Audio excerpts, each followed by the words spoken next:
Şöyle göstererek Beyza. Evet. Başkanım da belki denemek ister. Evet. Uzmanı yapsın. Şimdi bunu yapıyor. Tabii tabii. Bu arının hani yaptığı bir şey bundur ya.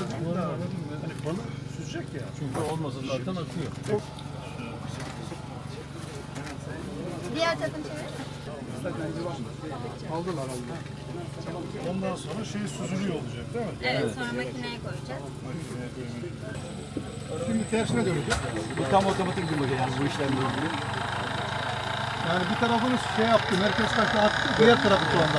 Tamam. Biz de Bursa Bal Üreticileri Birliği olarak İnegöl'de balı bu değerler arasında katmaya çalışıyoruz. İnegöl'ümüzde arkadaşlar şu anda 245 civarında işletme kayıtlı. Arıcı işletmesi kayıtlı. Bunun yanı sıra da 12.000 civarında da kovanımız var. Aktif kovanımız var.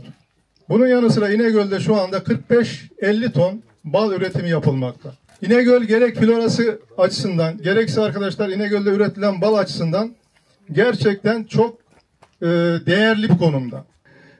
Burada niyetimiz aslında arıcılığın bilinçli bir şekilde yapılmaya devam etmesi, kaliteyi arttırmamız, işte verimliliği arttırmamız gibi bir takım arka planda hedeflerimiz var.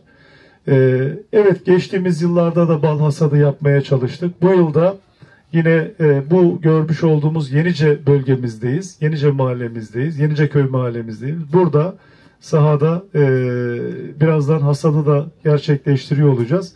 Ama ben değerli hocamızın anlattıklarını çok kıymetli buluyorum. Bizim yerel yönetimler olarak da farkındalığımızı arttıran o kıymetli arıcılarımız, birliklerimiz, bu alanda uğraş veren, çalışma yapan o güzel insanlar. Onların yanlarında biz olmaya devam edeceğiz. Çünkü arının ne kadar kıymetli ve ne kadar değerli bir nimet olduğunu işin içine girince anlıyorsunuz. Yani arıyı yaşatmamız lazım.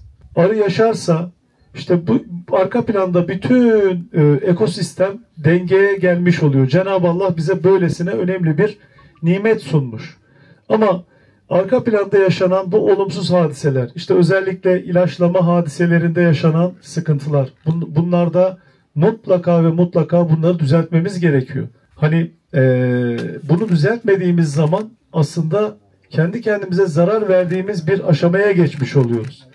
Yani burada verilen emek zayi olduğu gibi aynı zamanda yani var olan ekosistemin de bozulmasını aslında sağlıyoruz. Dolayısıyla bunların önüne geçmemiz lazım. Burada sadece bir bal hasadı yapmıyoruz ve farkındalık oluşturmuş oluyoruz.